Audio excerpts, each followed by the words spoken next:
جب پریشان ہو جاؤ تو ماضی کو کھنگالو۔ اگر تمہیں کوئی مسئلہ بھی ایسا یاد آ گیا جو اللہ نے حل کیا تھا تو جان لو کہ موجودہ مسئلہ بھی حل ہو جائے گا، کیونکہ یہ علامت ہے کہ تمہارے دل میں اللہ موجود ہے۔ اور یاد رکھنا، جس دل میں اللہ موجود ہو وہاں پریشانی کا بھلا کیا کام۔ شیخ سعدی فرماتے ہیں، تم اپنی 1000 غلطیوں کے باوجود اپنے آپ سے محبت کرتے ہو، لیکن دوسروں کی ایک غلطی کی وجہ سے ان سے نفرت کیوں کرنے لگ جاتے ہو؟ یا تو خود غلطیاں کرنا چھوڑ دو یا دوسروں کو معاف کرنا سیکھ لو۔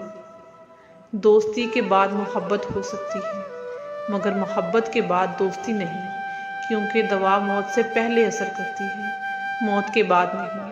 کبھی زندگی میں کسی کے لیے مت رونا، کیونکہ وہ تمہارے آنسوؤں کے قابل نہیں ہوگا، اور جو اس قابل ہوگا